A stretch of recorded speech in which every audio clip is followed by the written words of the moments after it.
Bonsoir et bienvenue dans le Grand JT. Tout de suite, le sommaire. Taylor Swift, Le Monde, ma fille et moi, c'est le projet génial devenu podcast du journaliste Xavier Yvon qui a sillonné les États-Unis avec sa fille Sacha. On les reçoit tous les deux en première partie d'émission. Question d'intimité, de genre ou de sociabilité. En quoi les toilettes à l'école posent un réel sujet de société? On en parle dans la seconde partie de l'émission avec notre invité. Mais tout de suite, on fait un point sur l'actualité éducation du jour avec Shirley Adélaïde. Bonsoir Shirley. Bonsoir Virginie, bonsoir à tous. Y aura-t-il un budget à Noël? C'est avec cette question qu'on ouvre ce journal alors que les discussions se poursuivent au Parlement concernant les différents textes budgétaires. Alors des discussions oui, mais pour se mettre d'accord c'est plus compliqué. Oui, par exemple hier Michel Barnier a obtenu sa première victoire budgétaire concernant le projet de financement de la sécurité sociale pour 2025. Victoire au sein du Sénat, mais ce texte n'avait pas pu être approuvé dans les délais impartis à l'Assemblée nationale. Alors, une commission mixte paritaire s'est réunie depuis cet après-midi. Pour rappel, une telle commission est composée de 7 députés et 7 sénateurs représentatifs des différents bords politiques. Son but à cette commission, trouver un compromis sur un texte commun. Or, les députés macronistes risquent de compromettre cet objectif. Gabriel Attal et son groupe souhaitent en effet que Michel Barnier renonce à la hausse des cotisations patronales, autrement dit une réduction des allègements de charges. Dans ce cas, le texte repartirait à l'Assemblée nationale. Un scénario qui renforcerait la défiance vis-à-vis du gouvernement Barnier. D'autant plus qu'effectivement, Michel Barnier pourrait activer son premier 49.3. Assurément, même selon le Premier ministre, assurément, il utilisera le 49.3 pour faire passer ses budgets. C'est le mot employé par Michel Barnier dans son entretien au JT de 20h sur TF1 hier soir. Et le risque dans ce cas, c'est qu'il s'expose à la motion de censure, une hypothèse qui se fait de plus en plus pesante et qui suscite l'inquiétude de Michel Barnier. Il déclarait hier, s'il y a une alliance entre les voix de M. Mélenchon de l'extrême gauche et les voix de Mme Le Pen du RN auxquelles se joindrait le PS, le Parti communiste, les Verts, je tombe, le gouvernement s'arrête, il n'y a plus de budget, il y aura une tempête probablement assez grave et des turbulences graves sur les marchés financiers. Alors que se passerait-il si le gouvernement est renversé et s'il n'y a pas de budget avant la fin de l'année, Shirley? Alors, selon la constitutionnaliste Anne-Charlène Bézina, interviewée par le Nouvel Obs, ce scénario a déjà eu lieu 2 fois sous la Ve République. On a adopté le budget en dehors des délais constitutionnels le 25 février 1962 et le 17 janvier 1980. Mais la grosse différence, c'est qu'il n'y avait pas la même incertitude qu'aujourd'hui et le gouvernement n'était pas renversé. Peu de chance aujourd'hui que les budgets soient adoptés par un gouvernement démissionnaire et par ordonnance.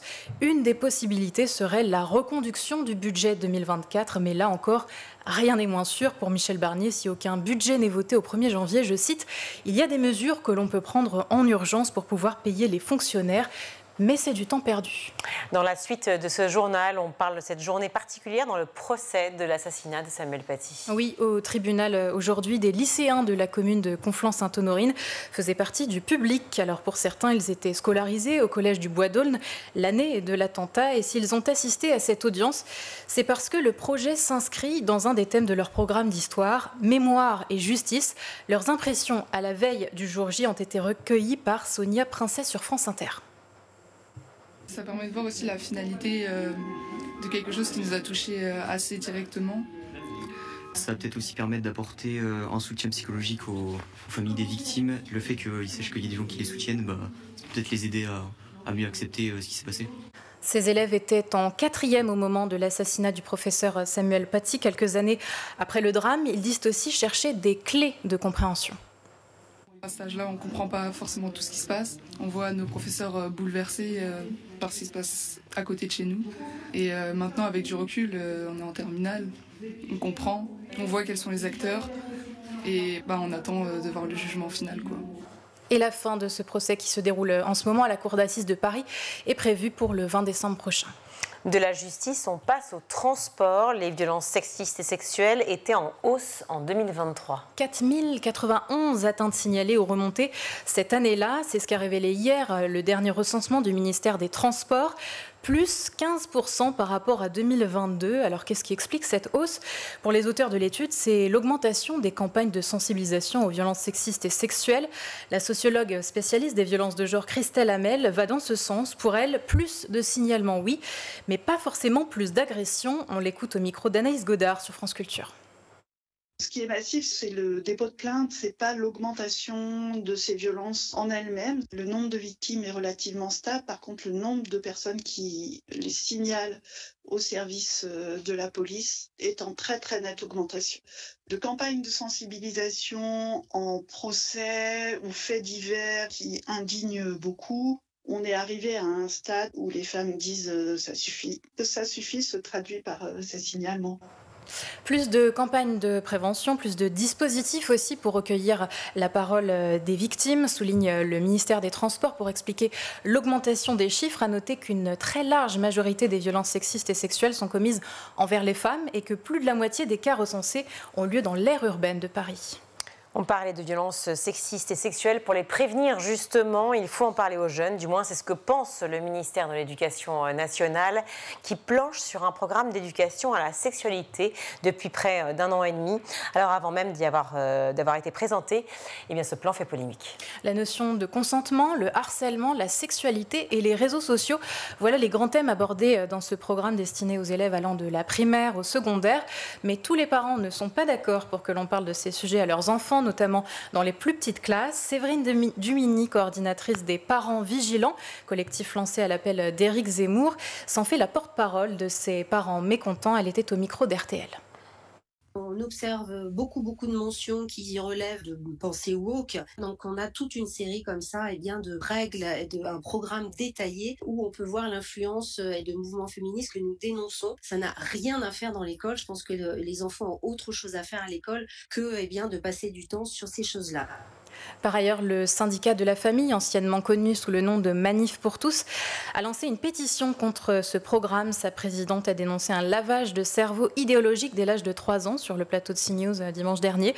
En revanche, pas d'opposition de la part de la FCPE, association de parents d'élèves, qui se révèle en faveur de ce programme d'éducation sexuelle. Précisons, cela dit, que dans le texte actuel, en maternelle et en primaire, il est question d'éducation à la vie affective et relationnelle. Le terme sexualité n'y ajoute que pour le collège et le lycée, les relations sexuelles à proprement parler ne sont évoquées qu'à partir de la classe de 4e. Présentation officielle du programme finalisé par l'Éducation nationale dans les prochaines semaines. Une prépa médecine fantôme avait arnaqué en 2021 une dizaine de candidats. Son fondateur sera jugé pour escroquerie à Paris. Alors, il pensait bénéficier d'un cursus innovant en s'inscrivant à la classe préparatoire Hippocrate, mais cette prépa n'a jamais existé. Pourtant, ces étudiants ont dépensé des milliers d'euros et n'ont jamais été remboursés. Tout ce qu'ils attendent aujourd'hui, c'est que justice leur soit rendue, car ils se sont fait flouer par un de leurs pairs, un jeune étudiant lyonnais de 25 ans ayant abandonné ses études de médecine, un prénommé Samy N, qui a déjà été condamné à Lyon en 2021 à une interdiction de gérer pour pratique commerciale trompeuse dans une précédente affaire. Il avait été mis en examen et incarcéré en octobre la même année, puis libéré. De nouveau incarcéré fin septembre 2024 pour violation de son contrôle judiciaire. Il est en attente d'être jugé avec 3 de ses anciens employés. Plus de 80 personnes se sont constituées partie civile dans cette affaire. Avis à tous les petits rats de bibliothèque. Le Salon du livre et de la presse jeunesse ouvre ses portes aujourd'hui à Montreuil. C'est déjà la 40e édition, Shirley. Et pour saluer cette longévité, un joli thème, rêve général. Et il sera permis de rêver avec des centaines d'auteurs, illustrateurs, illustratrices venus présenter leurs travaux. Il y aura aussi des jeux, des lectures musicales, des rencontres, des conférences ludiques. Rêve insulaire, rêve dansant, rêve de biodiversité. Le rêve est partout, comme les étals de livres qui se sont multipliés avec les années. Petit Salon est devenu grand, selon la directrice Sylvie Vassallo, passée sur ce plateau la semaine dernière, je crois, Virginie. Oui. Et pour parcourir donc les allées de ce grand salons qui sont autant de fenêtres ouvertes sur le monde. Rendez-vous à Montreuil, en Seine-Saint-Denis, jusqu'au 2 décembre prochain. Entrée libre et gratuite. Merci Shirley. Avoir une fille Swiftie, fan de Taylor Swift, et chercher à comprendre le phénomène sur place, au cœur du continent américain, via un road trip père-fille à la rencontre de la tendance Taylor Swift, mais aussi d'un pays et d'une culture. C'est le thème du podcast de Xavier Yvon. On en parle tout de suite avec lui et sa fille Sacha. Je suis ravie d'accueillir sur ce plateau Sacha. Bonjour Sacha. Bonjour. Merci d'être avec nous. Xavier Yvon, merci Bonjour. également d'être avec nous plutôt. Je vais y arriver. Vous êtes le papa de Sacha, vous êtes également journaliste. Vous êtes l'auteur de Taylor Swift, Le Monde, ma fille et moi, un podcast original de France Inter, un podcast absolument génial. Je me suis régalée à l'écouter. C'est l'histoire, mais vous allez mieux le raconter que moi, mais voilà, d'un père et d'une fille qui décident donc de vivre une merveilleuse aventure. C'est une aventure qui est très récente, qui date de juin. Partir à la rencontre d'un phénomène mondial, un phénomène que vous avez forcément, que vous connaissez, dont vous avez entendu parler. On parle de la femme la plus puissante du monde. Certains disent qu'elle fait basculer l'économie d'un pays en un claquement de doigts. Elle peut faire même trembler les dirigeants. Plus de 170 millions d'albums vendus. On parle bien sûr de Taylor Swift. 18 ans de carrière déjà. C'est-à-dire que quand j'ai réécouté, j'ai un peu enquêté, entre guillemets, en tout cas regardé, mais 18 ans de carrière déjà.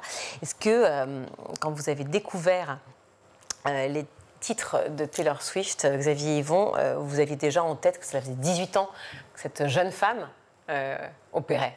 Absolument pas. Enfin, je savais que ce n'était pas un phénomène tout récent, Oui. mais quand j'ai découvert en travaillant sur le phénomène et puis en écoutant Sacha me raconter la vie, l'œuvre, l'histoire de Taylor Swift, oui, je me suis rendu compte que en fait, elle a commencé en 2006. Donc 18 ans, c'est gigantesque. Elle a déjà une énorme carrière derrière elle. Et en fait, c'est aussi de voir que son éclosion date de 2006, de 18 ans. Ça permet aussi de comprendre pourquoi elle imprime autant sa marque sur notre époque. Parce qu'en fait, il y a 18 ans, en 2006, quand elle sort son premier album, Spotify existe à peine, l'iPhone n'est pas encore sorti, Facebook aussi commence. Enfin, on est au début de l'ère numérique, en fait. Elle commence, il y a encore des CD. Le CD s'est pas encore effondré, enfin, ça commence. Et on peut suivre sa carrière en même temps que la révolution numérique qu'on a vécue, que ce soit pour la musique. Donc maintenant, on n'écoute plus la musique avec des CD. On en a encore à la maison, Sacha, mais on écoute tous sur une plateforme. Il y a le retour des vinyles quand même, on ne peut pas non plus. Voilà, et l'économie de la musique a changé et elle a imprimé sa marque là-dessus. La manière dont on communique ensemble a changé et elle imprime sa marque là-dessus aussi. C'est une des premières artistes à utiliser les réseaux sociaux. Et à l'époque, ça s'appelait MySpace. MySpace, voilà, on va en les plus jeunes parler. ne connaissent pas. Parce qu'elle a beaucoup œuvré pour cela, ouais, effectivement. Mais et maintenant, c'est pour ça qu'elle est la reine des réseaux sociaux aujourd'hui, c'est qu'elle a très bien compris comment ça marchait. Et même son premier album, pour le faire écouter, pour qu'il passe à la radio, en fait, elle a demandé à sa communauté qui était petite encore, mais sur MySpace, elle leur a dit appelez le standard de cette radio locale de Nashville où elle a commencé et dites-leur que vous voulez écouter ce titre-là, qui est son premier tube. Et en fait, ça a marché. C'est-à-dire que le standard a été submergé d'appels de gens qui avaient vu le message de Taylor Swift sur MySpace. Et donc, ils ont passé la chanson. Et puis, ça a démarré. Oui, c'est une vraie businesswoman, une marketeuse, une femme d'idées, une femme engagée. Vraiment, elle est très étonnante. Et effectivement, elle a une puissance incroyable. À quel moment, Sacha, juste avant l'émission, tu m'as proposé de te tutoyer, donc je me permets. À quel moment tu as été tu es devenue fan finalement de Taylor Swift? En tout cas, tu as commencé à écouter en boucle ces titres. Je pense que c'était à peu près il y a 1 an et demi, 2 ans. Ça fait pas très longtemps, mais dès que j'ai commencé, j'ai tout de suite adoré. Qu'est-ce qui t'a le plus plu chez elle? Je pense que c'est surtout ses paroles et le fait qu'on peut vraiment se retrouver dans ses chansons. Mais aussi qu'il y a des chansons pour toutes les émotions, pour tous les jours. Alors, évidemment, tu n'es pas la seule, je l'ai dit, elle a des fans dans le monde entier et c'est un carton plein aux États-Unis. À Nashville aussi, endroit où vous êtes passés ensemble lors de ce voyage merveilleux tous les deux. Vous avez été aussi à New York, à Boston, donc, à Harvard, à peu près de Boston. Et vous avez rencontré donc, beaucoup de personnes. Vous avez aussi interviewé des fans comme Sacha. Et je vous propose d'en écouter un. Oui, je suis Matthew. Je suis Hannah. Nous deux, on vient du Canada. De Toronto. On porte les vêtements vraiment Taylor Swift. Moi, je porte une robe violet avec des franges. Et moi, c'est tout en rose, avec beaucoup de sparkles. Et des bottes de cowboy blanc. Et vous faites quoi dans la vie? Je suis enseignant à propos de Taylor Swift à Harvard University et je suis aussi enseignante d'histoire. Un cours de Taylor Swift à l'université de Harvard. Oui, c'est un cours d'anglais à propos de Taylor Swift comme poète, la musique, ses paroles, les thèmes de sa carrière et de ses chansons. Elle est vraiment une des artistes, des figures culturelles les plus importantes de notre époque. Son succès est surtout lié avec ses mots, ses paroles. Alors, comme les poètes d'historique, comme les écrivains historiques, elle est très bonne avec les mots. Alors là, c'était à Lyon en l'occurrence, mais c'était pour montrer à quel point, effectivement, Taylor Swift séduit tout le monde. C'est un impact énorme. On parle de ses paroles, vous le dites, tu le dis toi-même. Finalement, elle est décrite comme un écrivain historique par certains. Et on l'entend dans le podcast, c'est absolument phénoménal. Oui, c'est pour ça qu'on est allé à l'université d'Harvard, qui est la plus vieille université américaine, qui a été créée avant même que les États-Unis existent par les colons, et où donc c'est un endroit très prestigieux où on l'a vu avec Sacha, c'est presque caricatural. Ça sent la poussière, les vieux livres, ces vieux bâtiments. Vous décrivez l'odeur, effectivement, ouais. Et on a une professeure du département d'anglais, donc qui enseigne de la littérature, qui est une poétesse, qui est spécialiste de la poésie, notamment des poètes anglais du XVIIIe siècle, donc c'est quand même très sérieux, et qui a fait un cours sur l'écriture de Taylor Swift, un semestre de cours l'année dernière. Alors, pas uniquement sur Taylor Swift, mais elle a rapproché des auteurs classiques avec les textes de Taylor Swift. Elle a montré les similitudes et pourquoi elle explique très bien, cette professeure, elle est maîtresse dans l'art d'écrire des chansons. Il y a des poètes qui sont très connus parce qu'ils savent écrire de la poésie, d'autres de la prose, etc. Elle disait, voilà, c'est pas une grande écrivaine de romans, mais c'est une très grande écrivaine de chansons, et l'art d'écrire des chansons, c'est de faire jouer les mots avec la mélodie. Donc, c'est en anglais. Quand on n'est pas anglophone, et c'est peut-être pour ça aussi que le public français, parfois, a peut-être du mal à comprendre ce phénomène, on est peut-être moins facilement touché par ses paroles, par ce qu'elle raconte, mais on a compris en décortiquant les phrases, les mots, les rimes, pour comment elle arrivait à créer cette espèce de magie. Enfin, je pense que Sacha en parlerait même mieux que moi, parce qu'elle est meilleure en anglais. Oui, elle parle effectivement de faire rimer les voyelles. J'étais assez fascinée par ça. Sacha? Bah, c'est... Je sais pas. Non, mais est-ce que à un moment, c'est quelque chose qui t'a parlé, que tu as entendu, qui s'est réveillé en toi lorsque vous discutiez justement avec ce professeur? J'ai commencé à avoir des chansons dans ma tête, des paroles que j'écoute tous les jours, et que maintenant je comprends mieux comment elle les a écrites, avec les rimes et ce que ça veut dire en fait, même si j'avais tout compris de base. Mais... Aller à Harvard, c'est vrai que quand on pense à Taylor Swift, c'est pas la première chose. On se dit bon c'est logique, voilà, ils font un podcast, ils vont à Harvard, et pour autant, effectivement, on le voit, ces professeurs consacrent vraiment des cours entiers sur le phénomène Taylor Swift. Ces historiens qui racontent et à quel point c'est important. Et au sortir de ces échanges, vous posez 3 questions essentielles. Harvard doit-elle enseigner des auteurs vivant à succès? Point d'interrogation. Doit-elle enseigner des arts mineurs? Est-ce que Taylor Swift excelle dans son art? Et la réponse est yes à chaque question. Oui, c'est le professeur qui nous a fait quasiment un cours en fait d'université, et il dit voilà, le roman au 19e siècle était considéré comme un genre mineur, réservé aux femmes, pas vraiment lettrées. Il fallait savoir lire le latin pour être enseigné à l'université, et en fait maintenant personne ne dirait non, le roman n'a pas sa place à l'université. Donc ce qu'elle dit, c'est que c'est très snob de considérer que Taylor Swift n'a pas sa place dans une université comme Harvard. Parce qu'elle considère qu'en gros, ça apporte des choses à ses étudiants, et puis ça leur permet de découvrir d'autres choses. Elle met Taylor Swift en regard avec un poète anglais, Alexander Pope, du XVIIIe siècle. Bon, voilà, elle dit si je parlais pas de Taylor Swift, personne ne lirait ce poète. Mais maintenant, mes 200 étudiants du cours, ils ont découvert un poète formidable qui n'était pas trop étudié et qui partage des thématiques avec Taylor Swift. Alors Taylor Swift, c'est pas qu'une artiste évidemment qui est suivie et qui est remarquable par sa musique, c'est aussi quelqu'un d'engagé. Et quand vous êtes à Harvard, donc dans cette fameuse université, vous parlez avec pas mal de professeurs. Donc je crois le nom c'est Burst, mais je ne suis pas sûre. C'est ça exactement. Burst, ouais. Voilà, Stéphanie Burst, qui parle de la théorie des wombats et écureuils, qui fait analogie avec Taylor Swift. Écoutez.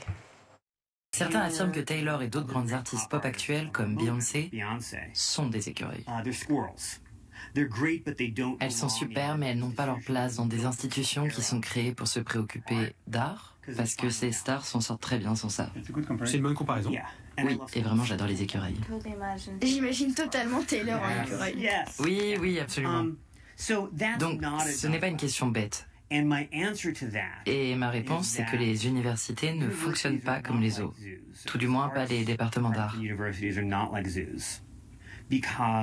En effet, les gens vont aux zoos pour voir des animaux qu'ils ne verraient pas autrement. Si vous faites uniquement cours sur les wombats, si vous n'enseignez que des œuvres littéraires insolites, d'obscurs auteurs-compositeurs, des poètes morts et enterrés, des écrivains expérimentaux perchés, si c'est tout ce que vous enseignez à l'université, la prochaine génération ne les lira probablement pas. Tu comprenais ce point de vue, cette théorie? Oui, je trouvais ça très intéressant et très bien expliqué. C'est génial de se dire qu'effectivement à Harvard, ils sont dans cette logique aussi de parler des écrivains d'aujourd'hui, en fait, qui ne sont pas que dans le côté poussiéreux de ce qu'on pourrait relire dans des grandes universités. C'est aussi lié au fonctionnement de l'université américaine où les étudiants choisissent leurs cours. Et donc, les professeurs veulent avoir des étudiants, donc ils proposent aussi des cours qui donnent envie. Et c'est vrai que cette professeure nous a expliqué que c'est probablement le cours où elle a eu le plus d'étudiants de toute sa carrière. Oui, c'est ça. Il espérait 32 étudiants et finalement, il en a eu 300 c'est ça. en quelques minutes. Ce voyage, évidemment, c'est aussi l'occasion de vous retrouver tous les deux. Il a commencé, avant d'arriver à Harvard, donc à Boston, il a commencé d'abord, je crois, à Nashville. Et cette rencontre, c'est aussi une rencontre avec la culture des États-Unis, la culture de Nashville, la culture de la country. Est-ce que tu as ressenti déjà l'influence de la country partout à Nashville, en Tennessee? Bah oui, on entendait de la musique partout, même à 11h du matin, et ça commençait déjà. Et puis il y avait des bottes de cow-boys et des chapeaux. Et après, c'était surtout les touristes, mais c'était vraiment impressionnant. Toi, tu avais déjà entendu parler de Johnny Cash avant que ton père t'en parle? Non, jamais. Il y a un choc de génération. Oui, c'est ça. Et donc, tentative quand même de pouvoir écouter autre chose dans la voiture ou pas? Non, on a écouté quasiment que du Taylor Swift. Si de temps en temps j'ai pu mettre un peu les radios locales, parce que j'aime bien quand on roule aux États-Unis, écouter, voilà, c'est là tu devais dormir. Écouter les radios locales et notamment de la musique country, parce que quand on roule aux États-Unis, ça met vraiment dans le décor et dans l'ambiance. Tu as découvert aussi Davy Crockett, puisque dans le Tennessee, il y a Davy Crockett. Et pour une certaine génération, ça parle. Est-ce que ton père t'a chanté le générique de Davy Crockett ou pas? Oui. Malheureusement, oui. Ouais. Voilà, tu as eu le droit à tout. Mais c'est aussi ces moments-là où tu te retrouves dans une culture. Beyoncé a popularisé encore plus la country récemment pour tous les pays qui n'étaient pas forcément sensibilisés à cette musique-là. Forcément, quand on va à Chattanooga et Nashville, on connaît davantage. Toi, la country, ça te parlait il y a encore quelques années, avant de découvrir Taylor Swift? Je pense que je connaissais, mais j'écoutais pas vraiment tous les jours. Après, j'aimais bien, mais on n'écoutait jamais ça à la maison. Et moi, non. Donc, mais une fois que j'ai découvert Taylor Swift, j'ai bien aimé. Il y a un de vos interlocuteurs qui reprend ce qui va faire la baseline, selon lui, Taylor Swift. Ne pas se croire meilleur que son public, ne pas oublier d'où l'on vient. Est-ce que c'est ça aussi qui, selon vous, a façonné Taylor Swift?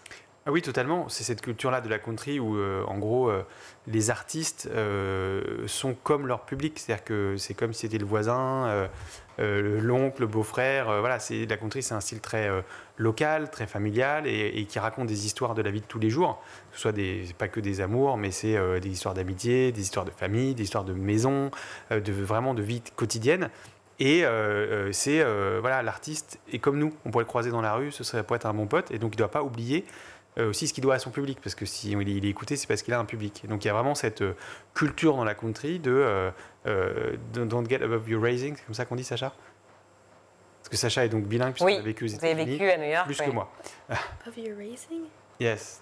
Bon, c'est ce qu'elle dit dans le podcast. Ce que dit dans le podcast notre interlocuteur, c'est il ne faut pas se croire au-dessus des autres et au-dessus, il faut respecter son éducation. Et ça, c'est quelque chose qui a beaucoup marqué Taylor Swift. Et d'ailleurs, on le voit au début, enfin encore maintenant, mais surtout au début de sa carrière, elle tenait absolument à saluer tous les fans qui venaient à la fin du concert pour la voir, faire une photo. Elle attendait que le dernier soit passé, même si c'était très tard. Après, son équipe a choisi des fans pour les faire venir avant le concert. Elle a organisé des écoutes de ses nouveaux albums avec des fans qu'elle faisait venir chez elle. Elle leur faisait des cookies. Et ils discutaient de l'album, etc. Donc elle avait cette espèce de relation. Et d'ailleurs, elle le dit tout le temps. Enfin, et je pense que c'est pas surjoué dans son cas. Dans tous ses messages, elle parle de ses fans, elle parle de son public. De surprises qu'elle leur réserve pour chaque concert. Voilà. Et d'ailleurs, elle sait qu'elle a des fans qui sont très engagés, comme on dit. Et d'ailleurs, ces concerts, ils sont aussi formatés comme ça. C'est-à-dire que les fans très fans savent exactement toute la liste des chansons qui vont être jouées, l'ordre. Sauf qu'au milieu du concert, il y a les surprise songs, et donc c'est les chansons surprises. Ouais. Et à chaque fois, c'est différent, et elle fait une sorte de mélange de 2-3 chansons. Tu m'arrêtes, Sacha, si je me trompe. Non, c'est ça. Elle mélange de 2-3. J'ai bien appris ma leçon. Elle fait un mélange de 2-3 chansons qu'elle n'a pas jouées dans le concert et qu'elle n'a pas jouées dans d'autres concerts. Et donc les fans attendent savoir laquelle ça va être, est-ce que ça va être leur préféré et tout ça. Et donc ils sont tout excités avant, tout excités après. Et à chaque fois, elle renouvelle l'intérêt comme ça. Mais ça, on le raconte, peut-être que vous allez y venir, mais on le raconte dans le podcast. Elle a théorisé ça, cette relation aux fans. Elle a vu à quel point les fans, la communauté était importante et elle est de plus en plus importante avec notamment les réseaux sociaux. Et on est allé à New York pour le podcast parce qu'on voulait parler de l'industrie de la musique et comment l'industrie de la musique s'est donc révolutionnée avec le streaming, etc. Et on a découvert à New York qu'elle avait écrit dans le Wall Street Journal en 2014, donc c'est quand même le grand quotidien financier très sérieux américain, et Taylor Swift, la pop star, écrit pour donner sa vision de l'industrie de la musique. Et là-dedans, elle dit les fans vont être très importants, sauf qu'à l'ère du numérique, déjà, mes fans ont vu mon concert sur YouTube avant, ils connaissent tout par cœur, et donc il faut les surprendre, il faut leur réserver des surprises. Donc il y a ces chansons, il y a aussi tous les petits indices qu'elle laisse dans ses messages des réseaux sociaux, même dans ses chansons, elle laisse des mots-clés, il faut deviner, etc. Aux États-Unis, on appelle ça des Easter eggs, c'est donc des œufs de Pâques, et il faut les découvrir, etc. Et donc elle sait ça, elle sait qu'elle doit cultiver sa relation avec les fans, comme ça, en les surprenant et en les gardant attentifs à tout ce qu'elle fait. Lorsque on organise un voyage comme ça entre père et fille, il y a évidemment le journaliste qui est en vous qui parle, ce phénomène Taylor Swift, et puis aussi cette relation que vous allez avoir tous les deux forcément dans une voiture, parce qu'on sait qu'aux États-Unis, on fait beaucoup de routes, c'est très long. 2000 km. Très loin, voilà, c'est ça. C'est loin, on a des routes sans cesse, sans voir personne. C'est forcément des liens qui vous unissent, et puis aussi, c'est des discussions, parce que un phénomène Taylor Swift, effectivement, on voit, ça marche, ça fonctionne, elle est engagée. Il y a eu cette histoire, et on va en parler bien sûr, de cyberharcèlement avec Kanye West. Il y a eu plein de choses, mais c'est l'occasion aussi de pouvoir comprendre réellement quels sont les messages importants. Comment toi tu as pu aussi peut-être sensibiliser ton père à ce qu'elle était porteuse, les messages qu'elle portait? Alors je pense que c'est en le forçant à écouter les chansons après le dîner, avant d'aller se coucher, et puis je pense qu'il a été un peu intéressé par pourquoi je l'aimais autant. Et puis après, je crois que j'étais forcée à regarder Miss Americana, le documentaire sur Netflix. Et puis voilà, je crois qu'après c'est à papa qu'il faut demander, puisque moi je sais pas pourquoi il a commencé à l'aimer. C'est sa relation effectivement aussi à la fois donc avec ses fans bien sûr, mais aussi peut-être son point de vue sur la position des femmes, les relations aussi entre vous, entre jeunes, qui t'a touché? Ouais, définitivement, ouais. Ouais, et pour quelle raison? Parce que je suis jeune, que je suis une fille, donc déjà les sujets me touchent, mais de base c'était pas vraiment ça. Mon intention c'était de tester les chansons, parce que mes amis l'aimaient bien, et puis au final j'ai adoré les messages qu'elle faisait passer par ces chansons. Donc, Et quel message par exemple? C'est un peu compliqué à expliquer, mais le message de... Par exemple, la chanson The Man, elle dit si elle était un homme, sa vie, c'est quoi les changements est-ce qu'elle arriverait à devenir billionnaire 2 fois plus vite, ou est-ce qu'elle arriverait à avoir plus de fans plus vite? Enfin, Elle parle des inégalités, en fait. C'est ce que tu ressens aussi, toi, que tu vois dans la société, en l'occurrence française, dans laquelle tu vis, mais tu as vécu aussi aux États-Unis. Et donc, elle est aussi ce messager pour toi et pour tous tes amis. Vous en parlez à l'école? Vous arrivez à avoir des discussions là-dessus? Sur les rapports hommes-femmes, sur l'inégalité? Ah oui, ça oui. Ouais. Pas beaucoup sur Taylor Swift, mais sur les inégalités, oui, vraiment, très souvent. Sur le cyberharcèlement, je l'ai évoqué à l'instant, mais sur le harcèlement et cyberharcèlement, qui est un vrai sujet aussi, un vrai fléau en France, il faut reprendre un peu l'histoire. On a peu de temps, mais en gros, elle a eu évidemment toute une phase de succès énorme, puis après, une petite traversée du désert, on va dire ça comme ça. Elle a été victime de harcèlement, de cyberharcèlement par Kanye West. Une affaire qui tourne mal, elle devient l'ennemi public numéro 1. Elle a une traversée du désert, je le disais. Et fort heureusement, ça se termine par une résurrection. avec un album qui s'appelle Réputation. C'est peut-être ça aussi, ce message important. La réputation, on en parle beaucoup aujourd'hui, ici en France, à l'école. Ouais. Est-ce que ça t'a renvoyé des choses que tu avais déjà vues, des images, ou en tout cas des scènes qui pourraient peut-être t'inquiéter au quotidien?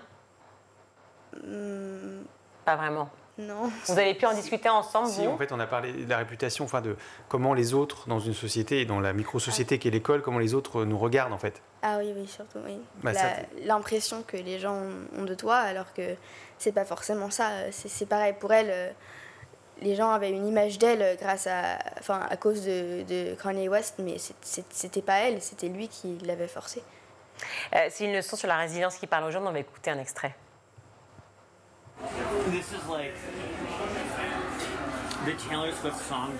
Les paroles de Taylor Swift servent de guide de survie au collège et au lycée. Une façon de trouver les bonnes façons de réagir, pour être là pour ses amis et ne pas paniquer en cas de problème. Elle parle à tout le monde, Taylor Swift. Je sais qu'il nous reste peu de temps, mais il y a Matthew Jordan qui raconte quand même cette idée, cette époque très individualistique. Je voudrais juste qu'on écoute un extrait et vous réagissez après. Oui, nous sommes dans une époque où l'unité la plus importante dans la société, c'est l'individu. Donc toi, tes sentiments, ta manière de consommer, de t'exprimer, c'est ça qui doit primer. Et avec sa musique, Taylor Swift t'invite à te recentrer sur toi-même et à considérer tes émotions, ton vécu, comme les choses les plus importantes au monde. Il y a bien sûr les réseaux sociaux. Ils t'invitent à exprimer ta personnalité singulière. Qui suis-je? En quoi suis-je spécial? Et Taylor Swift arrive à exprimer mieux que personne nos multiples facettes, notre complexité et les contradictions qui nous traversent. Cette construction de soi est nécessaire à cause des réseaux sociaux.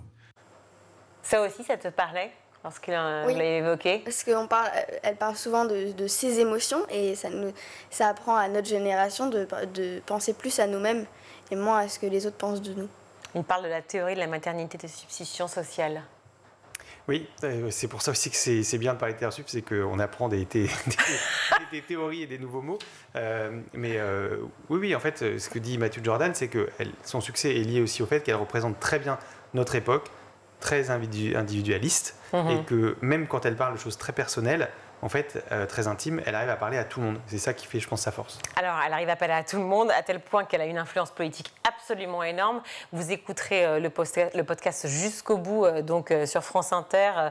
Taylor Swift, Le Monde, Ma Fille et Moi. Un dernier point, évidemment, parce que on manque de temps, mais vraiment sur l'impact de ces dernières élections, par exemple. Il y a eu les premières élections, effectivement, à l'époque de Donald Trump, la première fois, puis cette fois-ci, où elle a été du côté de Kamala Harris et elle a eu une influence quand même énormissime sur le vote. Alors, en fait, on ne le sait pas encore. Enfin, on ne le sait pas. Déjà, elle n'a pas fait gagner Kamala Harris. C'est vrai. Et c'est compliqué à mesurer, en fait, comme l'influence. On sait juste que l'influence qu'elle a eue, c'est qu'elle a envoyé beaucoup de gens s'inscrire sur les listes électorales. On peut supposer que c'était des jeunes. Ce qui est déjà énorme, parce qu'en fait, ils ne votent pas autant. Savoir quel bulletin de vote égale j'ai voté comme Taylor Swift, c'est difficile de le dire. C'est difficile de le dire, mais en tout cas, elle a un impact, et on le sait aussi, un impact économique. Vous l'avez évoqué avec MySpace et avec tout ce qu'elle a fait pour le monde, l'économie de la musique, l'industrie musicale, on appelle ça comme ça, de manière générale. Je vous suggère donc activement d'écouter ce podcast Taylor Swift, Le Monde, Ma Fille et Moi. Voilà, un podcast original de France Inter. Xavier Yvon, merci beaucoup d'être venu sur ce plateau. Sacha également. Merci beaucoup et bravo. C'est génial. J'ai écouté ça d'un trait, c'est top. Merci. Merci. On marque une courte pause, on se retrouve.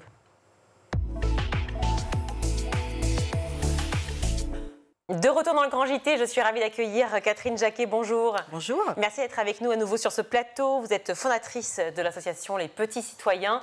Les Petits Citoyens qui se sont associés, si je puis dire, qui sont partenaires sur un projet très important, un collectif qui s'appelle À nous les toilettes, un partenariat unique. On va tous les citer entre Arpic et City, l'atelier Recherche Observatoire Égalité, les Petits Citoyens, donc justement, et puis des associations, je vais y arriver, de parents d'élèves et des élus.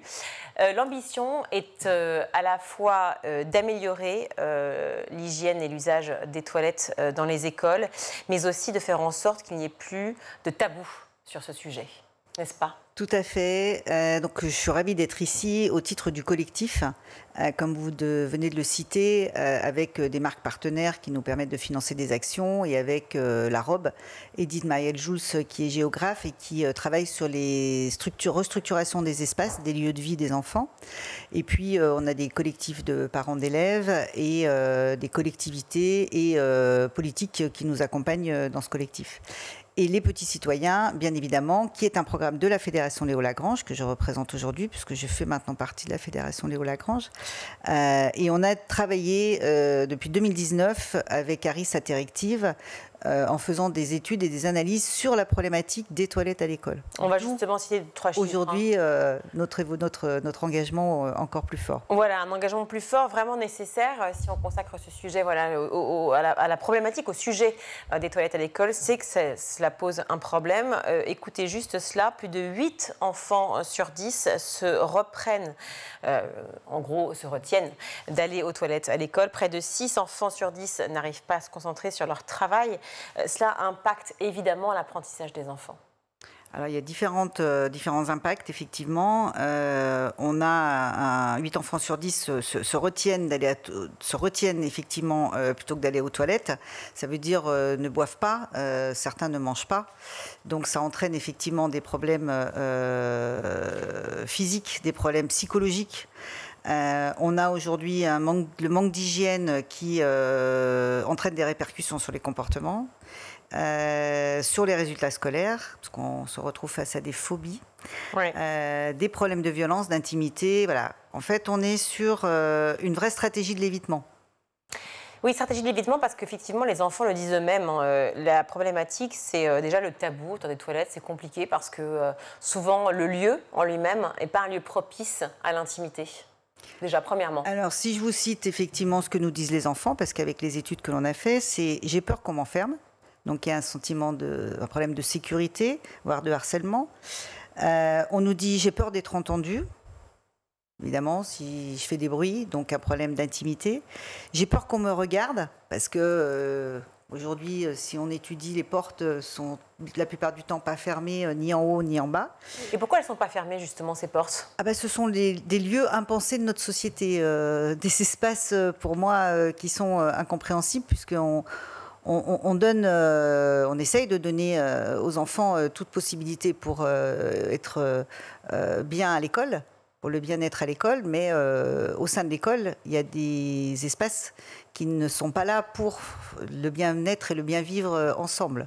Mais qu'est-ce que vous dites par la cour de récréation et les toilettes. Qu'est-ce que vous dit le ministère à tous ceux qui vous en parlez? Pourquoi c'est fait comme ça? Parce qu'effectivement, on l'imagine dans une entreprise, n'importe laquelle, les toilettes sont fermées. Pourquoi est-ce ouvert? C'est de peur qu'ils soient enfermés, de peur qu'il y ait ça a été à l'origine perçu de cette manière-là, pour pouvoir intervenir en cas de besoin. Ça a été pas pensé. C'est comme quand vous prenez une cour de récréation, vous avez des angles de partout. Mm-hmm. Ces angles aujourd'hui, ces problèmes de non-vue entraînent des problèmes de harcèlement. Harcèlement, oui. Donc, c'est pour ça qu'il y a du travail comme ce que fait la géographe Edith Marielle-Jules. En fait, elle fait retravailler donc, l'ensemble des participants, collectivités, personnel de l'école, personnel de santé, et accompagnement de tous les personnels, mais surtout avec les enfants, pour en fait imaginer, restructurer les lieux et imaginer des nouveaux espaces de vie collectifs qui fait que on se respecte les uns et les autres et qu'on est plus heureux pour être ensemble. Parce que, je le rappelle, aller aux toilettes, c'est un droit, et c'est un droit fondamental. Et ce serait bien qu'on le respecte. Il y a le problème de l'intimité qu'on vient d'évoquer, il y a le problème aussi de l'hygiène, et ça c'est réel pour la plupart des établissements qui sont cités, même les plus prestigieux. Les enfants les perçoivent comme des espaces inconfortables, sales, mal chauffés, malodorants ou encore vétustes. Comment on en arrive là aujourd'hui, à ce stade, en 2024, à se dire non, je ne peux pas, en fait, j'y arriverai pas? Parce que ce que je vous dis, c'est qu'on n'a pas imaginé et pensé ces lieux pour faire en sorte que ce soit des lieux de vivre ensemble. Mais là, il ne s'agit pas de penser, il s'agit d'argent en fait. Il s'agit de moyens qu'on met en place pour tout simplement une hygiène normale. Aujourd'hui, c'est une prise de conscience déjà, et effectivement après des moyens. Mais pour ce faire, il ne suffit pas de mettre des moyens et de l'argent et de refaire des beaux lieux, parce que les nouveaux établissements, il y a toujours ces mêmes problématiques d'insalubrité. En fait, ce qu'il faut, selon nous, c'est permettre aux enfants de participer à cette réflexion. Donc mobiliser, les responsabiliser afin qu'ils se sentent maîtres de ces lieux, donc qu'ils vont les respecter. Et d'ailleurs, les quelques structures sur lesquelles on a travaillé et d'autres, comme un collège à Saint-Denis, a bien démontré ces dernières années que lorsque les enfants sont interrogés, participent, sont donc acteurs de la rénovation de ces espaces, leur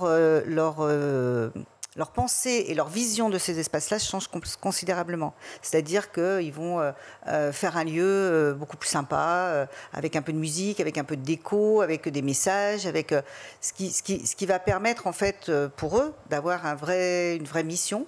Et du coup, ce qui est perçu effectivement, c'est non seulement la propreté est là, parce que c'est à eux qu'incombe cette responsabilité, mais en plus, il y a beaucoup moins de violence. Et ça, c'est réel. Mais pour ce faire, c'est pas que penser en grande personne, c'est penser avec les personnes et les jeunes et les enfants qui vivent dans ces structures-là.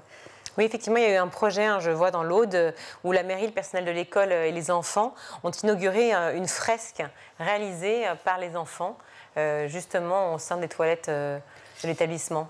Alors ça, en fait, c'est le 15 novembre, donc c'est récent. On a fait une restitution des travaux que l'on a pu faire ces derniers mois, où Edith Mariel-Jousse en fait est intervenue avec tout le personnel de collectif et de la collectivité pour réfléchir justement à la réflexion de ces lieux. Et l'objectif étant de libérer la parole, bien évidemment, autour de ce sujet tabou, étant d'impliquer encore une fois les enfants dans la réflexion afin qu'ils puissent respecter ces espaces.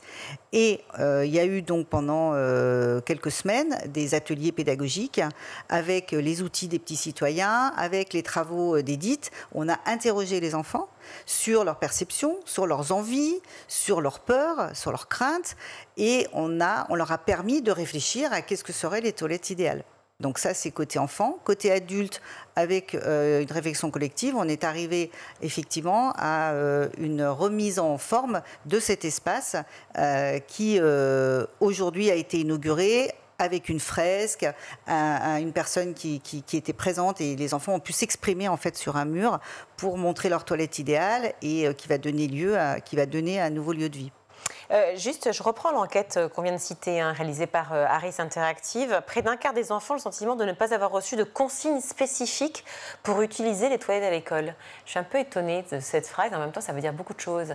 C'est-à-dire que quand ils n'ont pas de consignes, les élèves ne sont pas forcément très regardants, c'est ce que ça voudrait dire? Parce qu'encore une fois, c'est un lieu impensé de notre société, c'est-à-dire qu'on n'en parle pas. Pourquoi est-ce que le premier jour de l'école, par exemple, quand les parents amènent leurs enfants, ils ne visiteraient pas les toilettes au même titre que la cantine ou que la salle de classe? C'est vrai que ce n'est pas la première chose qui me vient en tête quand je visite un lieu. Et pourquoi pas? J'avoue. Mais pourquoi pas, effectivement? Parce qu'encore une fois, quand on responsabilise les personnes, après, on respecte ces endroits-là, ou en tout cas, on se sent beaucoup mieux dans ces endroits-là.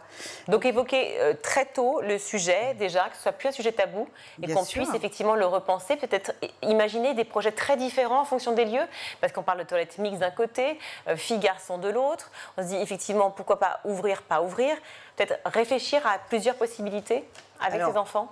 Nous, on a plusieurs demandes, aboutissement de nos travaux, qui est effectivement séparer les blocs sanitaires par tranche d'âge. Alors ça fait polémique, puisque effectivement, c'est un sujet qui n'est pas entendable par tous, notamment par les parents et par les enfants. Hein, on ne peut pas dire que tous les enfants ont dit « Ah oui, c'est super, finalement, d'être dans les toilettes avec les garçons et les filles ».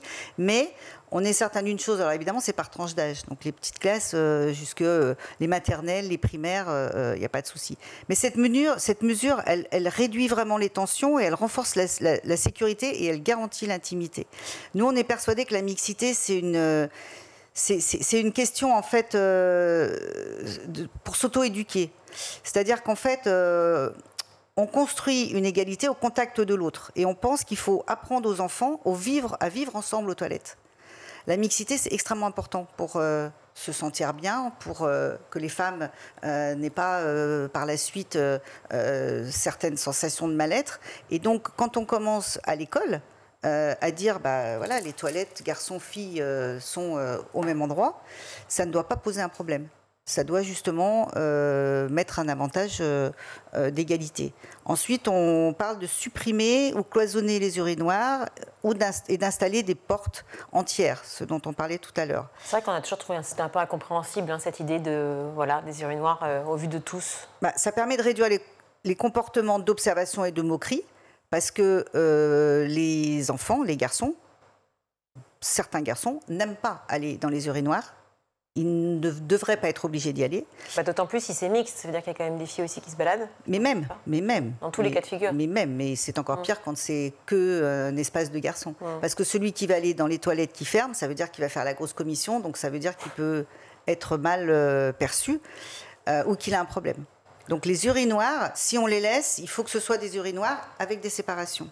Et autre dernier point, puisqu'il nous reste plus que 30 secondes. On a installé des poubelles dans les toilettes des filles, parce qu'effectivement, aujourd'hui, de plus en plus tôt, nos jeunes filles étant réglées, il y a un moment où il faut des espaces de propreté. Et puis, concevoir des blocs visibles de l'extérieur, c'est extrêmement important, parce qu'on considère qu'effectivement, il faut qu'il y ait un œil, comme ce sont des endroits d'impunité, il faut qu'il y ait un œil de personnel éducatif qui puisse voir s'il y a un problème et qui puisse intervenir. Parce qu'aujourd'hui, on ne peut pas intervenir. Et donc, par exemple, éviter les réunions, les collectifs, voilà, que les filles se repomponnent dans les toilettes, que pendant la cour de récréation, ça traîne dans les toilettes. Pas de possibilité de harcèlement, évidemment. Merci beaucoup, Catherine Jacquet, d'être venue sur le plateau du Grand JT pour nous parler, évidemment, à la fois des petits citoyens que vous représentez, que vous avez fondé, mais aussi de ce collectif À nous les toilettes. Merci à vous. Merci beaucoup. On va tout de suite retrouver le meilleur de School TV avec le Zap.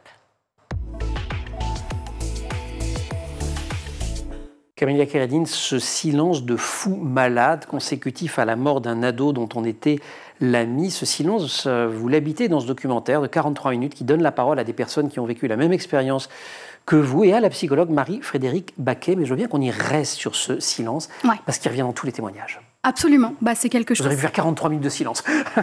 En vrai, ouais, absolument, parce que c'est un peu le fil rouge de tout ce documentaire, c'est le silence, c'est le manque d'accompagnement, c'est qu'est-ce qu'on fait face à la mort, qu'est-ce qu'on fait face au deuil d'un ami qui nous est très proche. Donc effectivement, je voulais vraiment que ça se ressente même dans la réalisation, ce moment de solitude, parce que quand on est face à ce genre d'épreuve, on se sent bien seul.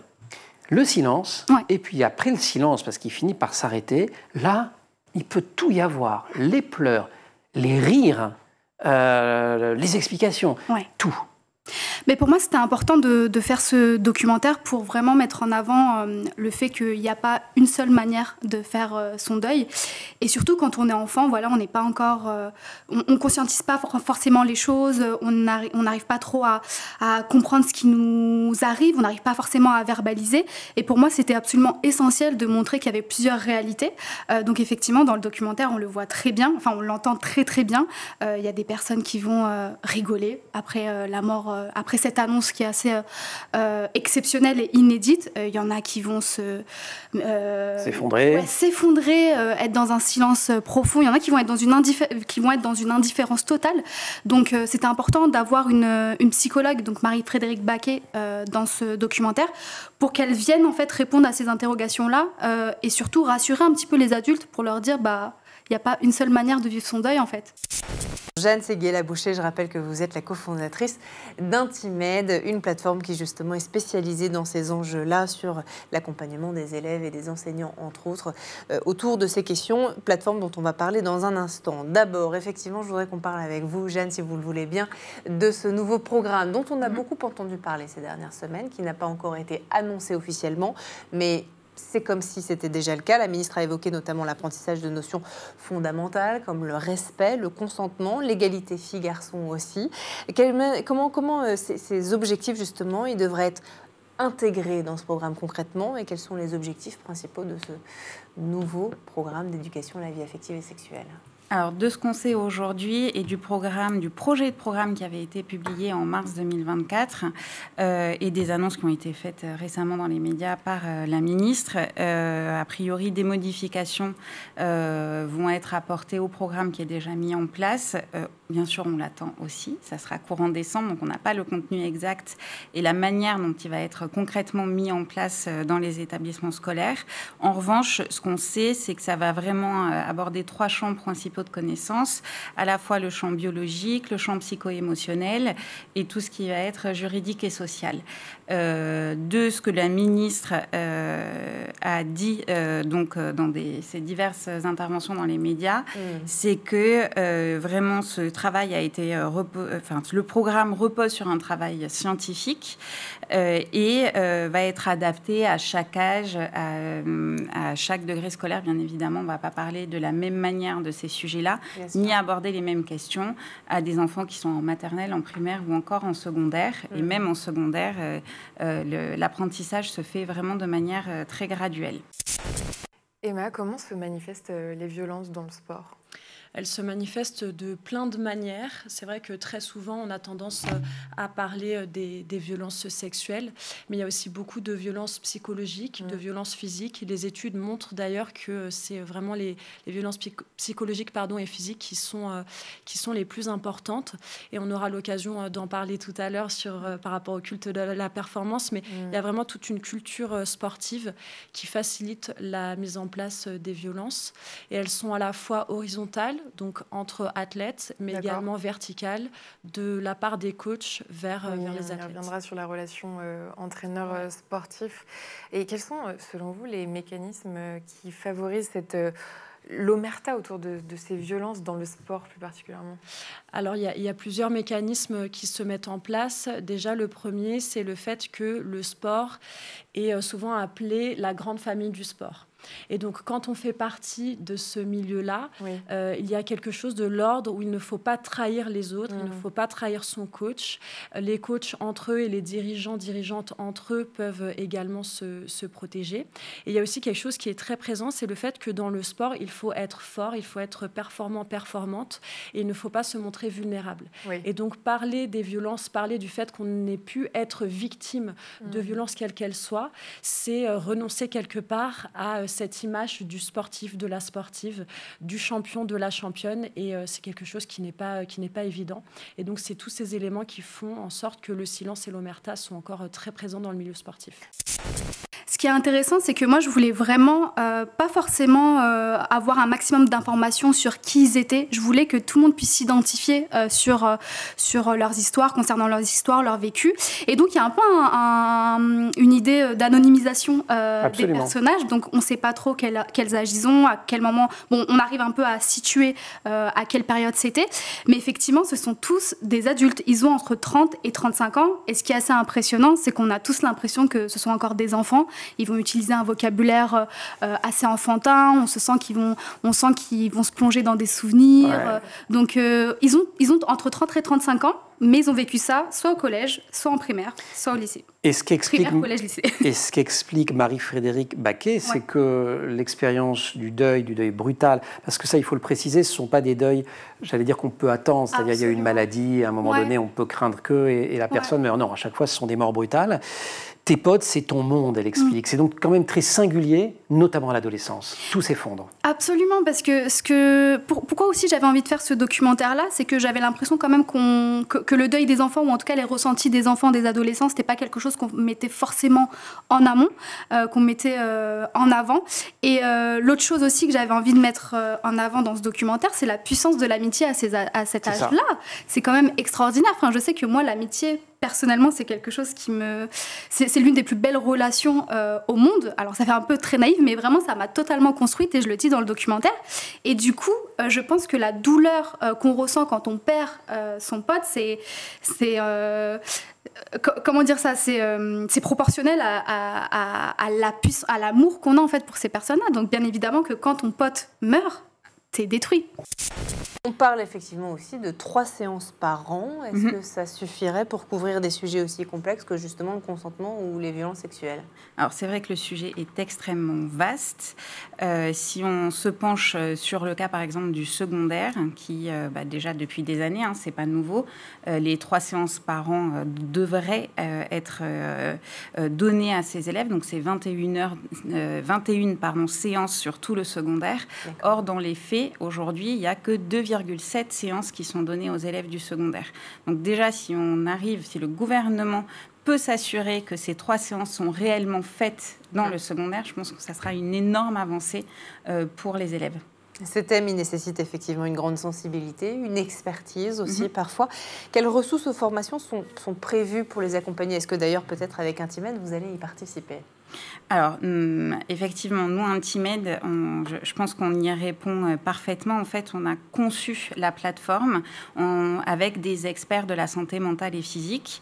Donc, on a dans notre board des médecins généralistes, gynécologues, psychologues, également des avocats pour pouvoir parler de tout ce qui est vie sexuelle et puis les conséquences du harcèlement, du non-respect du consentement, etc.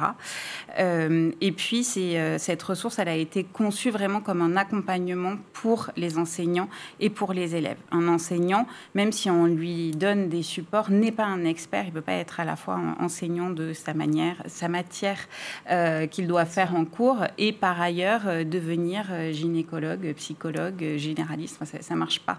Donc, on doit pouvoir lui apporter les bons contenus, pouvoir les soutenir et puis aussi pouvoir avoir un transfert de responsabilité du discours.